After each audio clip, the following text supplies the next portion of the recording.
Hi guys and welcome back to the channel and welcome to yet another episode reaction for ReZero. Today we're going to be checking out episode number 11 of season 3 and following that previous episode, episode number 10, it was genuinely a 10 out of 10 episode. It was incredible on all fronts. We got revelations, we got like moments that we've been kind of just waiting for, seeing matchups and seeing people come out and just do crazy shit like Priscilla. I've been waiting for an episode like episode number 10 of season 3, just seeing so much. Regulus, of course, his revelation, like his authority, Emilia fighting and like saving Subaru, which is something she's always wanted to do. Emilia and Regulus really stole the show in the previous episode, but at the same time, so much other stuff was happening. It was just such a fantastic episode on all fronts. Al. What's going on with Al? Are we going to get answers with Al? Are we going to see more from what he was talking about before I die in this episode? What does he mean? Is there a precondition? Is he, urging something within himself to come out? Is he a host for something else? I don't know what's happening there, but there's some crazy shit going on there for sure. And who knows? Maybe, just maybe, Al is the artificial spirit. I really don't see it, but maybe that's the case. But yeah, we're gonna see what happens hopefully within this episode. I don't know what's going to be in this episode, but I can only imagine it's going to show like several things. Like it's gonna maybe go back to Garth and Wilhelm. It's going to show maybe Julius. It's maybe going to show a little bit of Priscilla because it ended with Priscilla. But maybe it's going to take an episode break from showing the whole Regulus stuff because that did take up a lot of the previous episode. Very excited to see this one. Very excited to see the direction that this series takes us in, the direction this episode takes us in.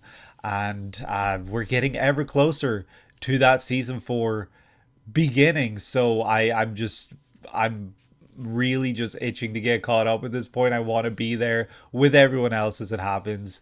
We're just going to check this one out. If you guys do enjoy this video, please leave a like and subscribe if you have not done so already. And leave a comment down below letting me know which of these characters has been your favorite across this season, specifically across all of season 3. Because so many people have shown up and shown out here. Like, for example, Priscilla. She has quickly risen through the ranks to become like one of my favorites in this series, which is something I never would have thought to say, because she really does stand out, especially within this season, and I'm very excited to see where that goes from here on. But yeah, share your favorites from season 3. I'd love to hear them.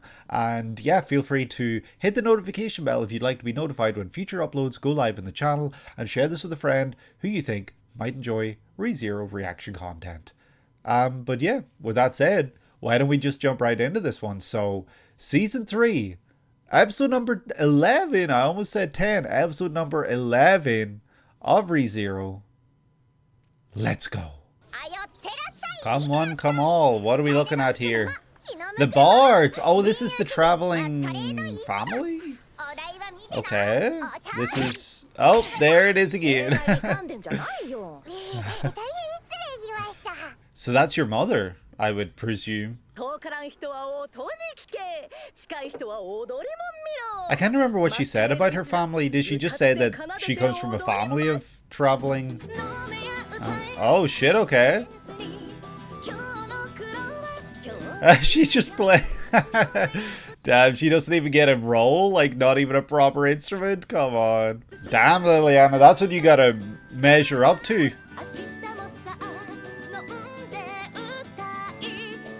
You will be better one day. That was very cute. Really like that little song. Oh, here she is learning. Don't worry, we know you get there. All the stars in the sky.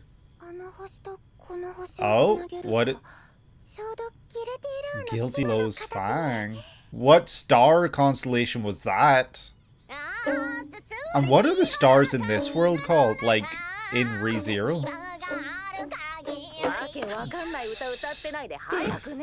In our world, we got a Subaru, an Aldebaran, a Regulus, all of this, but within ReZero, are they called like Peter Abigail, like, just random names. The showrunners. RB Village. Sword Saint Raid.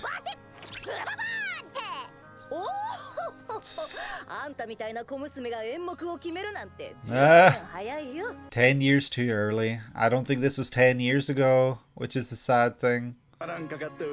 Then he got... What, is he Scottish? Oh shit, she left? Did she actually just leave? Or is this...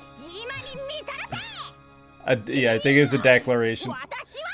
King of the Bards? Yo, move over Luffy. Move over Asta. We got the King of the Bards. And we get to hear her big performance. Maybe this episode, because it seems to be leading up to that. Oh, the visuals did actually change. I just noticed that. You see Theresia's face now, and the 8-armed man, I can't remember, it's the same Kurgan. I feel like I've got that wrong like several times. That's really cool. There is a slight change in those visuals. Okay. And we are right back with Priscilla. Okay, are we going to learn about her past here with these 3 figures that were named? Oh, she's back. She's not out. But she needs to compose herself. Quiet. Oh, a crystal broke. Oh, is that a life? Do you have 3 lives? Okay. That's quite frightful, yeah. Iris and the King of Thorns. Do you keep saying that? Cries in so... She did tap into Priscilla's mind. Detestable.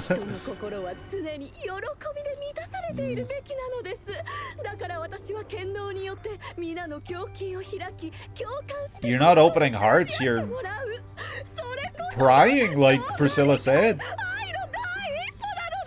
You don't want to understand us, you want to turn our memories against us.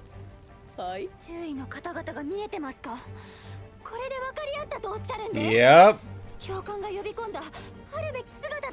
You tell her, sorry, not Priscilla, Liliana. Shut up and listen. That's my Liliana.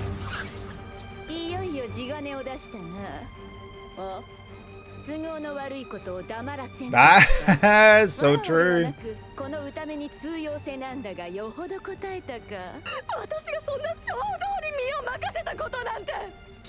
Oh really? We've seen it time and time again. Yep. And you lashed out. My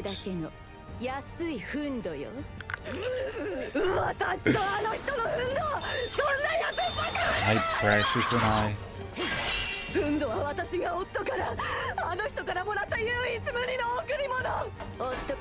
Petal juice. That's really funny. 8 husbands? You've had 8 husbands? What the hell?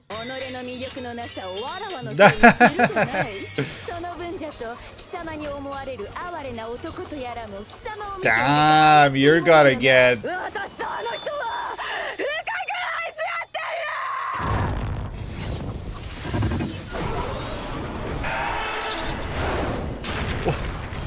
That sound effect was crazy. This visual effect is bonkers. The whole thing is broken now? Oh no.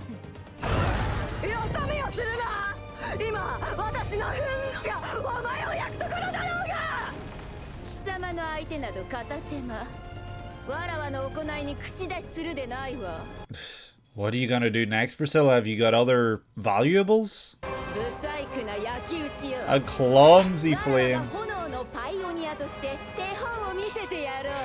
Priscilla the Pioneer, I love it. Holy! She cleansed the flames. Okay. Sing a song while I beat the shit out of this girl. But it won't burn you because it's only that which Priscilla has decreed. This certainly is a grand stage. You've got that right. You're going to cram. Oh, okay. The declaration. I love it. I'll go to the city. She declared that earlier. I'll become the king of the bards. And now we're going to put all our heart and soul into this. Oh, we're getting a sweet little... Oh, and this is her leaving the troop. Oh no, don't eat that. Was that Kiritaka? The kindness of others. She has got by on the kindness of others. And here she is now to repay that kind. She's learned and she's... Oh, you're starting to see people crowd around her. That's adorable. The first... Yeah, that's it. The first donation. Oh no. This big journey that she's been on. I really like this way of showing this flashback. You know, like it's silent apart from the song in the background because the music is the whole point of her journey. That's Mama, Papa, and they've had a child. Oh no.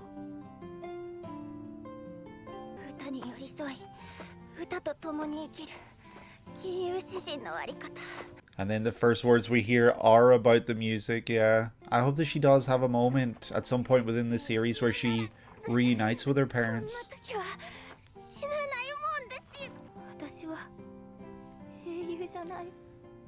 Not everyone has to be a hero.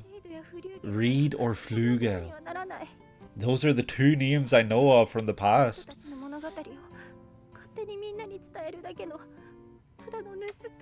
That's not true. It's because of people like you that people remember them. One day people sing songs about you. What is a bard? Well, we're about to learn. You're about to show the power of the bard. It's a river. Oh.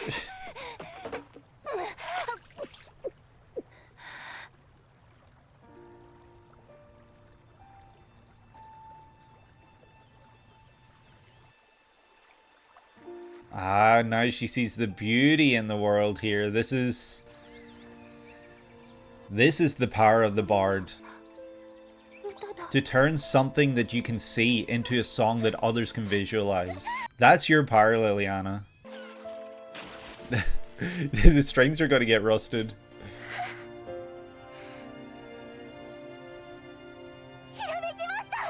Aww. And here she begins. Dirty and with nothing but her little instrument. Wow.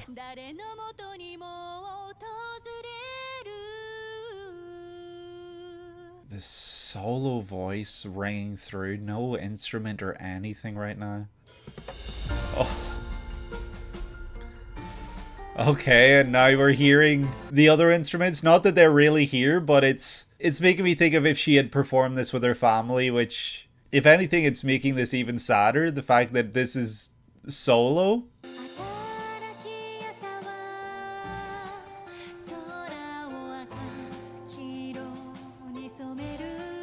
She's got a beautiful voice.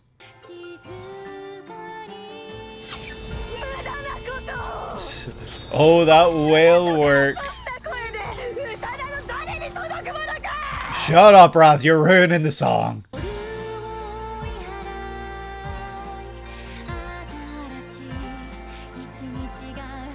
New day begins. Absolutely. We're moving forward.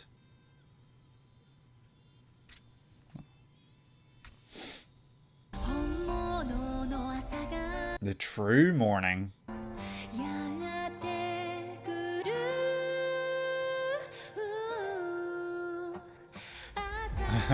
And here we see Aww.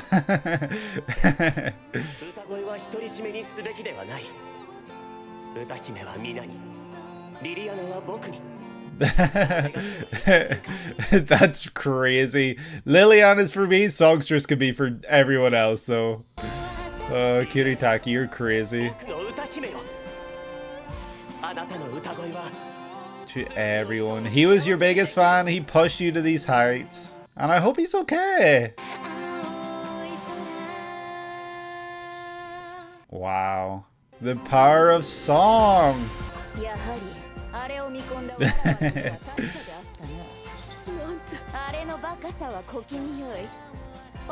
I'm trying to hold it together here. Just this beautiful moment right here is getting to me.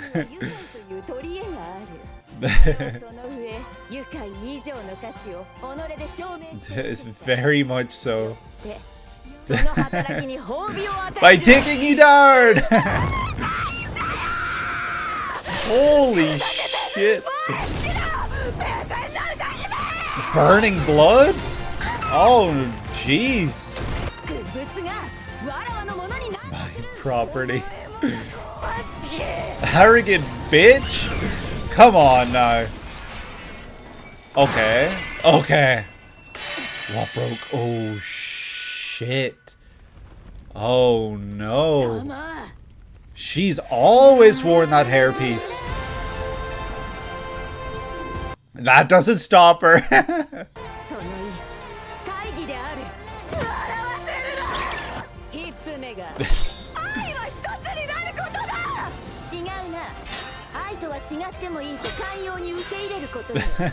Tolerancy accepting another.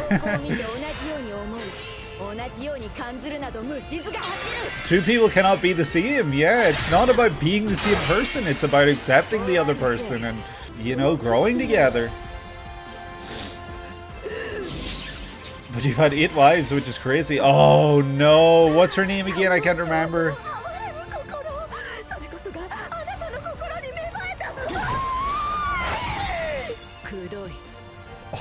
Holy shit! She did not hesitate.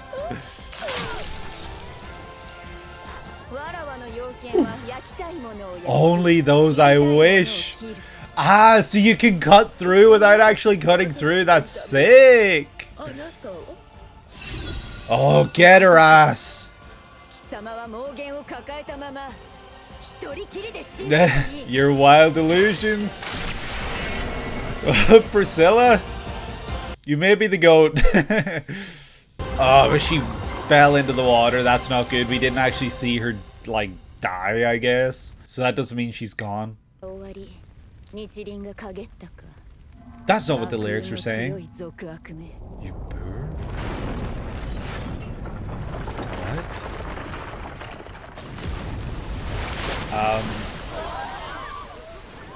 Liliana? It may be, but...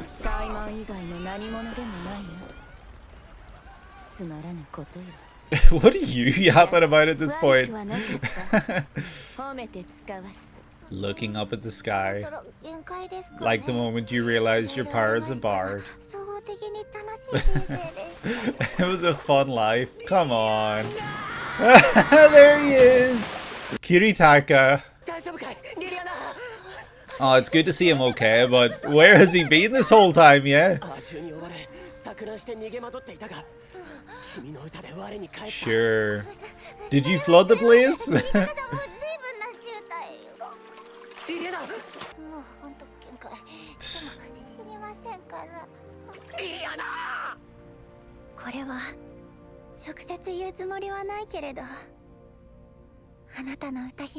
Aww. Liliana's Masquerade. That was cute. Because it's not really like a conventional, like, it's not like a love story. I don't really see their relationship as, but I think that was very cute, and it's a nice way of putting their relationship, I guess. That episode was adorable. It definitely had me with tears in my eyes for so much of it. I kept it together as best I could. And that's Priscilla's fight done. That was very fast. I wonder what she's going to do next. If she'll try to find Al, if she'll try to join the others, if she'll go back to the city hall. What's next for Priscilla if she even does anything? But then again, the other fights are happening while that fight happens. So just because we saw her fight end first doesn't mean it actually happened as soon as. All of you said archbishops. As the stars in my world, yes. Really? Okay. Hand of Al-Jauza. The hand of unseen hand. Little King and Lionheart. Corleones. It's to... Yeah. So what about lust?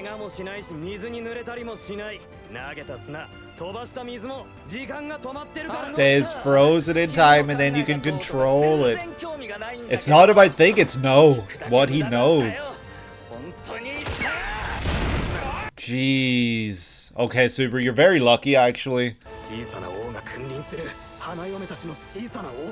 Okay, yeah.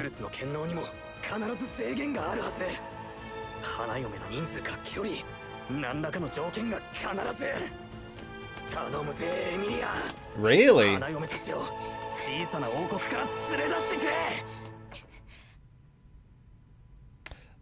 Huh?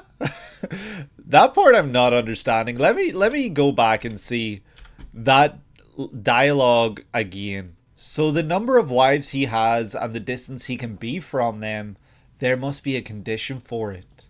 So is that implying that his control over his own body, like what he can do within himself, his authority, is affected by how many wives he has and how close they are? Because does that mean he would bring his wives with him when he was like traveling all those like 100 years ago when he was off to see Juice and Fortuna? Is that what that's telling us? Or is it more so telling us like it's using a different use of the word authority, like his authority because he is the little king?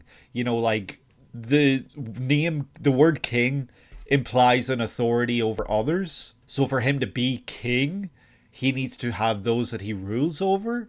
And so to have those that he rules over taken out of the equation or taken away, removed, does his authority of being king have some sort of like revoked kind of like thing? So is that playing the word authority in two different ways? Like his authority, meaning like what we come to associate with authority within the world of ReZero being like the authority to use an ability or the power of like something else. But here it's maybe like kingly authority. Yeah, I'm not sure. Very, very interesting line of dialogue. I'll see if I can kind of think about it. But yeah, that was wild. And that was season 3, episode number 11 of ReZero. A really great little episode. Within all these other super high action, super insanely paced episodes, it was nice to have an episode that takes a step back. It's not afraid to slow things down a bit and get you more familiar with one of the main players here within one of these big fights. That being Liliana, of course. We get to see a lot of her past and we get to see a lot of her getting to the point that she's at now. It's showing you her starting off from very humble beginnings where all she's doing is shaking little like shakers. I don't even remember what they're called within maracas, and that was really her sole responsibility within the family group, the family like masquerade troupe, whatever it was called. That's what she did. She didn't play an instrument that required a lot of timing to learn, or she didn't sing or anything like that. And yeah, we saw her mother was a fantastic singer, a great singer, and the family around her were great in their own rights whenever like at performing with these instruments and everything. So that's Liliana's upbringing, and she aspired to that, but she wanted more. She wanted to be the best. And so she declares at a very young age, I'm going to go off on my own. I'm going to go to the city and I'm going to be the king of the bards, which seems like a really lofty, insane dream to just, throw out there. But, when you're that young, you do think about stuff like that. Like, I'm going to be the best to ever do this. I'm going to be the king of this. And, it's also just kind of really funny, her language here of king of the bards, because you've got One Piece, king of the pirates, you've got Black Clover, king of the wizards, is it? I can't actually remember. It's been so long since I've seen like the openings and everything for Black Clover that my mind isn't really able to just tap into that knowledge right off the bat. But there's other series as well within anime and manga that kind of have like the king of the blank. I'm not able to think of any others immediately off the top of my head, but I know they exist out there. So King of the Bards does seem like almost like a kind of like funny little thing to just throw out there, but for how young she was in this moment, I do think she truly means it. And even still now, I do think that she truly does want to reach those heights and exceed expectation so that she can be seen, she can be accepted, and maybe then she can one day look at her mother and father in the eye again and share a song perhaps, because she has declared that she will do that. And so I don't think she's going to be happy, and I don't think she's going to allow herself to see them and to be seen by them until she reaches those very heights that she has set her sights on. So seeing her go from someone who had these high aspirations for her future, I'm going to do this, I'm going to do that, I'm going to be the best, I'm going to everything,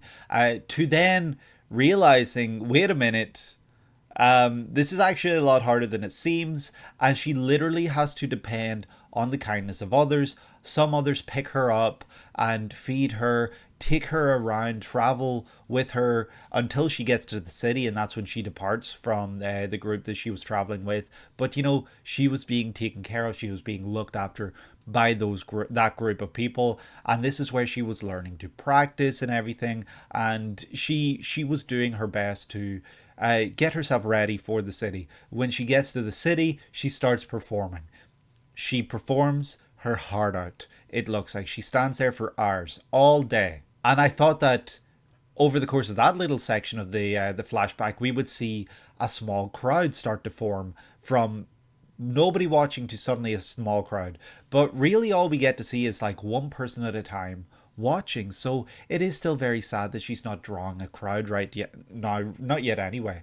But then someone does leave money for her, and it really makes her smile. It makes her so happy, and it goes to show the what that can do for her. Like it's making a huge difference. It's filling her full of confidence, and it's inspiring her. We see her travel by herself, getting chased by mad beasts, falling into rivers and being carried along in them, and seemingly getting lost because she ends up collapsing in the middle of her dirt road. And she's kind of at that point, like at her absolute rock bottom. She's at the lowest she's ever been at, and she's declaring that being a bard, what's even the point in it? Being a bard is just stealing other people's stories. It's like, I'm not doing anything for myself. I'm not a hero. I'm not doing anything. I'm just telling people stories of other people like Reed and like Flugel, but I'll never be like them.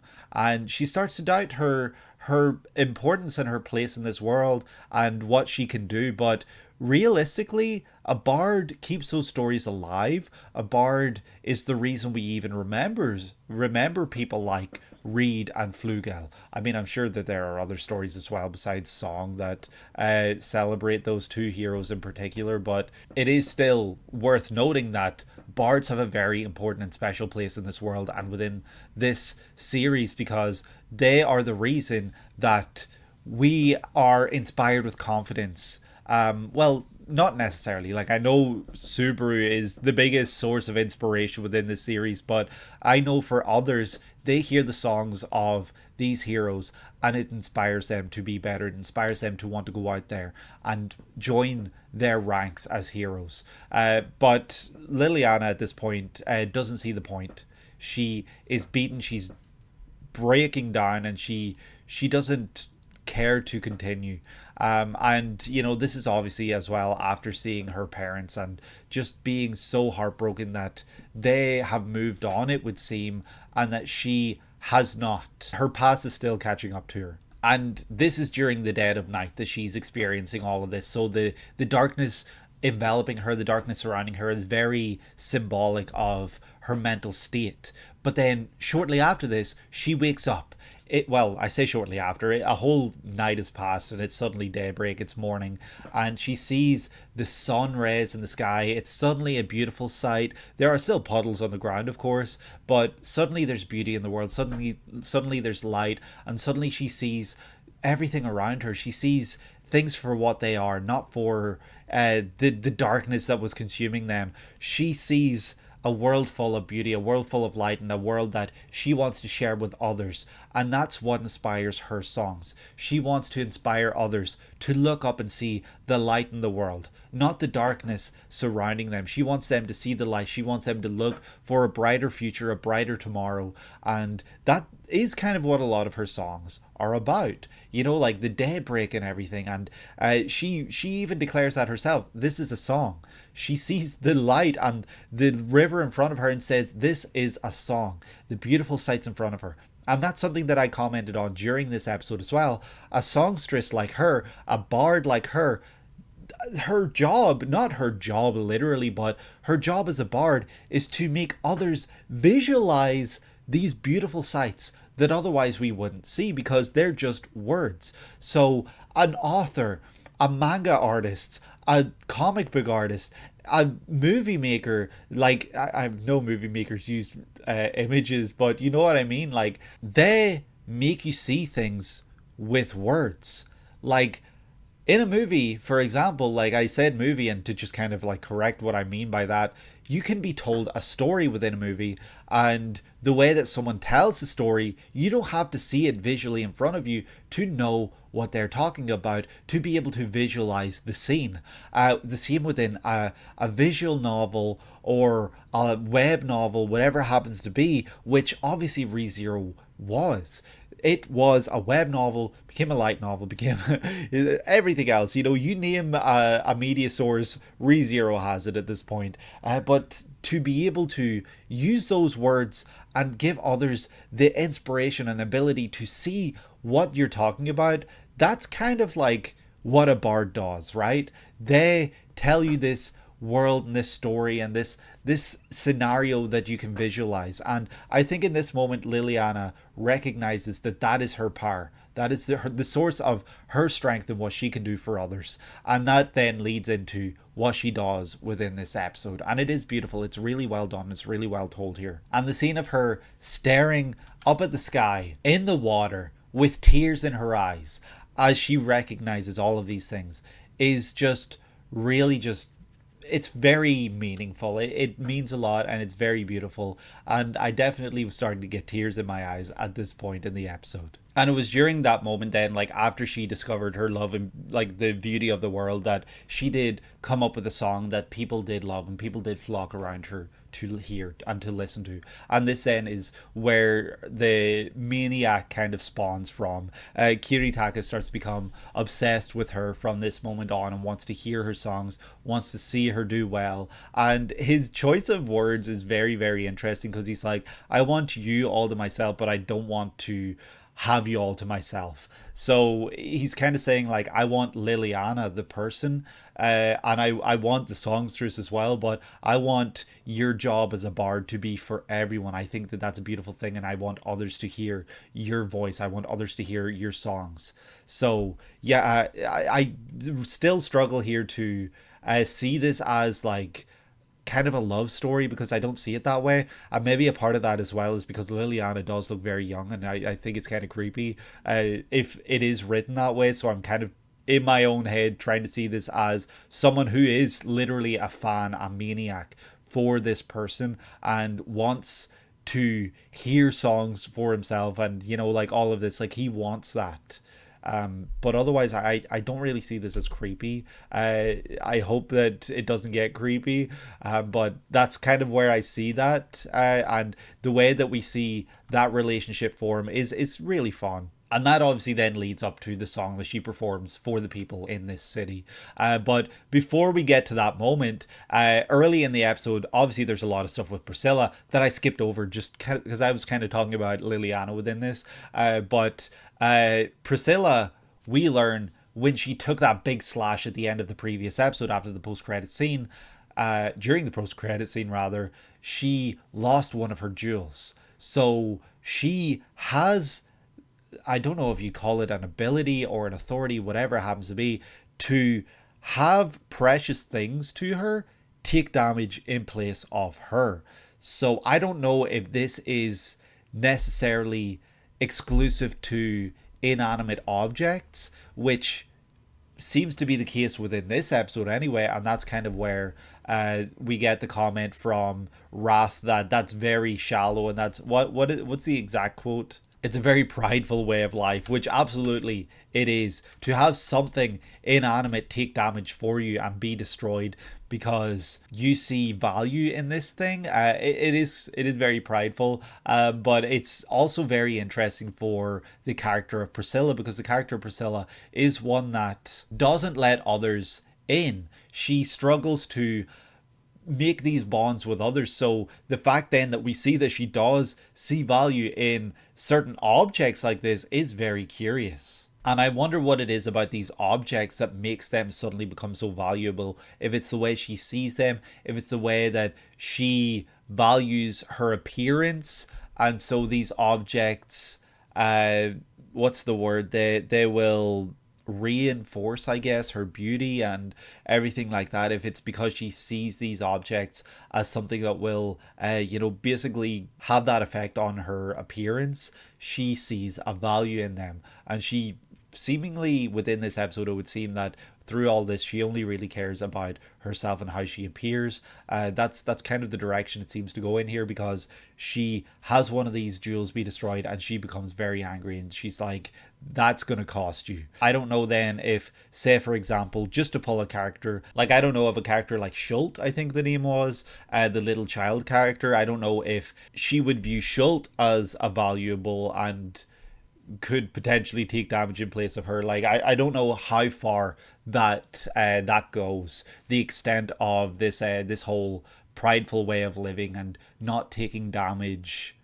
personally because these other objects can take damage for you. And it's really curious because yes, it's been called prideful here, and several other characters within the series have been called prideful or have been called other sins. So I don't know then if that is a clue that Priscilla has a connection with pride or something of that sort. But it is definitely worth paying attention to and keeping in mind. And we see the rest of the necklace getting destroyed later in the episode, as well as then her hairpiece, which really sets her off. So I wonder if this hairpiece in particular had a very special meaning to her. But yeah, there's no indication that that was the case other than her getting really pissed because her hair is down now. But another thing I wanted to talk about is her mentioning that she's had 8 husbands. That's crazy. 8 husbands. And they all showered her in gifts and everything like this, and that kind of seems to be the whole relationship that she had with them. But obviously that didn't work because she said she had 8 husbands. So I wonder if that means right now she has no husbands. I don't know if that, like, I feel like we've heard before that she's been married. I don't know if we knew that she was married to as many as 8 people, and I don't know if they're all dead now. I don't know if she's been widowed by each and every one of them. Very weird detail about Priscilla that I can't imagine doesn't have relevance and importance. I don't know. We'll have to learn more about her 8 husbands at some point. Priscilla and Liliana both jump on Wrath when Wrath is talking about like, oh, but like it's so important to love and blah blah blah, all this. Like, she's talking as though she's above everyone, and this is what I think, this is what I want, and this is what I think the world should be like. And then Liliana and Priscilla both call her out in her bullshit, and Liliana's like, well, if you feel that way that people should be connecting, then why are you forcing these people to do what they don't want to do? They don't have a choice, they don't have any say, you're controlling them. And Priscilla's like, yeah, and the way you just lashed out at Liliana there for speaking her mind and everything goes to show that you don't want to hear what other people say. You only care about people when it's convenient to you. All of this, and it's really funny and really well done here, because absolutely she doesn't care about what she's saying. Like, she doesn't believe it. She just says all these things and they're very empty. So then what happens? Wrath gets pissed, of course, and sends flames everywhere. And this is where Priscilla does something very cool, and Priscilla summons forth her flames, the flames from the Yang sword, and these flames seem to cleanse the flames that Wrath has conjured up. And because of this, she can determine what is affected by the flames, who's affected by the flames, and all of this here. So, like, yeah, Liliana will not be affected, and this allows Liliana to run up the watchtower, and this is where she sets the stage for her big performance, the masquerade, the grand song, the grand performance that she is about to set forth and, you know, singing. And yeah, that's kind of then where we get the flashback that I've already talked about. And from there she does start to sing, and it's a song about, you know, a daybreak coming, a better tomorrow, and, you know, it's just a song full of hope, and it's a song about not giving up, and it's sung so beautifully here. The way that it started, where it was just her voice coming through, and that's another thing that I did talk about during the episode as well. While it was showing her flashback and she was walking forward, you know, we were seeing all of this in this journey. There was no singing, there was no voice, there was no dialogue. It was just the song showing her journey, and she even commented on that, about how that's how a bard's journey should be, that there should only be song accompanying them. And here we see her voice is the only thing that comes through here, because that's all that's important. The words that she has to say is all that matters. And then after that, it cuts through with the rest of these instruments coming through, which obviously aren't there, but, you know, as part of the scene, you can, you know, imagine that this is how the others interpret this, because her voice might be the only thing you hear. This one instrument, her playing it, might be all that you can hear, but you can hear a world full of music, a world full of beauty, and that's what comes through here. And like I was saying as well, it is kind of sad though that she isn't with her family performing this song, because you can imagine that that's how this would have sounded if she was with her family. But she's here, she's the songstress, and she is kind of the greatest bard to ever do. She might be the king of the bards already. And we see Liliana smiling as she's thinking about Kiritaka, the person who's inspired her a lot. And, you know, she wants the best for Kiritaka, and everything that she's doing here, she's doing for these people as well, because that was something that Kiritaka also inspired her to do, to sing for others. And as she's singing, you start to see others snap out of it. You start to see everyone that's listening realize that they don't have to be under this control. Like, they listen to the words and they see a brighter tomorrow, a better future. And this is where Wrath gets super pissed, and she's screaming, just shut up already. And she starts sending forth all these crazy slashes, using her own blood and flame and everything. Very Lady Maria-esque, might I say. But she sends all of this towards the watchtower, which seemingly stops Liliana momentarily, but she immediately starts to sing once again. And this is where Priscilla doesn't waste an opportunity to get to Wrath, because Priscilla wants to protect Liliana as well here, of course. And this is, of course, where Wrath pulls a dirty trick and pulls forth the girl from the start of the season. I can't remember her name. And this is, of course, where Priscilla's like, that doesn't mean a damn thing, because Wrath is still yapping, and as she's yapping, Priscilla rushes forward and slashes both of them. But of course, as we learned earlier, her Yang sword does not burn those that she does not want, and then we also learn here that it doesn't slash those she doesn't want. So she can cut through both, and it won't hurt the child in front, but will hurt Wrath behind it. So in other words, it's got some sort of ability, like this sword itself, where it becomes nothing in an instant and can just pass through something to damage something behind it. I don't know if I'm grasping that properly, but the way she then talks to the sword late in the episode kind of makes me wonder if this sword has some sort of life of its own or something. Like it answers to her. Like, I'm not sure, but the sword is also something that is going to be very important going forward, and we're going to learn about, I'm sure. And seeing Priscilla slash through Wrath here was so satisfying. It was so cool. And yeah, the sunlight fades, so the sun is shadow. Count yourself lucky, you burr. Like, I don't know what she's talking about here. If she's talking about Wrath in that moment, or if she was still talking to her sword here, because the sword glow started to fade away and it became just the regular, black blade that she had before. But yeah, in this moment, Wrath goes flying into the river, and we don't see Wrath actually die. Wrath just sinks. So in this moment, I'm like, okay, she's not actually gone. Something is going to happen at some point later this season or in the future, because Wrath is not yet gone. But we did beat her. And Liliana's watchtower crumbles and falls into the river as well. So at this moment, you're like, oh shit, is she going to be okay? But Priscilla's still talking, and she's like, you did a good job. And yeah, I don't really know how to interpret the words of Priscilla here, because I don't know if she was talking to Liliana or what here, but she does say some very interesting things here. But yeah, Priscilla's going to be Priscilla right until the bitter end. But I love seeing her smile here and say, it wasn't half bad and everything, because yeah, Liliana did a great job here, but Priscilla also did a great job. Let's not hide that fact. And this is where Liliana starts to sing, saying it was a good life. But of course, Kiritaka shows up and rescues her. And I don't know what to take of this, because I don't believe he's just been running around. Like, I just don't. I don't buy it for a second. And now I'm starting to question if he was the one that flooded the place.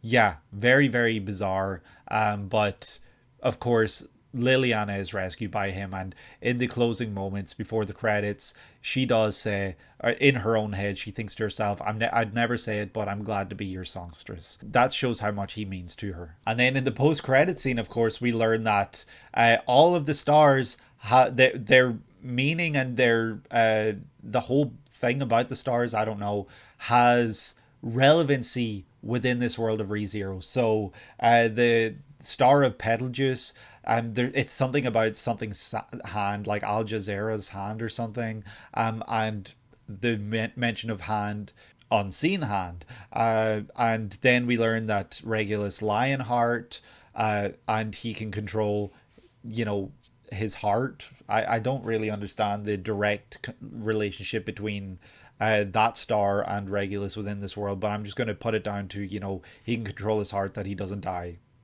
That's all I've really got there. But then, you have to question what the others mean. And I don't really want to know, because that might reveal more than I would like to know. But if I knew anything about stars, I would be able to just tell you right off the bat what I think they all mean. If I wanted to, I could go research them and figure out all of this stuff. But I think it's more fun to have that revealed to us as we continue.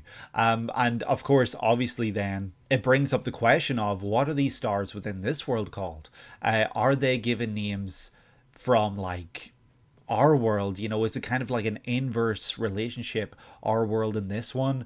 That something like the star of Betelgeuse, for example, might be called Santa Claus or something, like, who knows? But yeah, then we get that whole thing about Regulus's wives, and Emilia's on her way to get them out of here, get them away from this place. So yeah, them being corralled into one place might have something to do with Regulus's power. But I'm sure that in the coming episodes we will learn more about what Subaru meant in this. And yeah, it's going to be very interesting to see if Emilia can get them to move, because they have not been ordered to by Regulus. But yeah, this was a really good episode. I really did enjoy this one a lot. It was very different from the previous episodes, but definitely very welcome, because you can't just have balls to the walls chaos every single episode. You need an episode like this to take a step back, to appreciate the world and to appreciate the series, to then, be able to jump right back into the chaos. And yeah, I love this one a lot. I think that this was another great episode, another great addition, of course, to another already fantastic season of ReZero. But I'm going to wrap this one up now. So if you guys did enjoy, please leave a like and subscribe if you have not done so already, and leave a comment down below letting me know your favorite character within the season. And yeah, if you want to share this with a friend that you think might enjoy episode reaction content to ReZero, please feel free to. It would mean a lot. And as always, you could be notified when future uploads go live on the channel if you hit the notification bell down below. So yeah, that's going to do it for me for today. I hope that you guys are having a great day today and that you're able to take it easy. I will see you in the next one. Take care.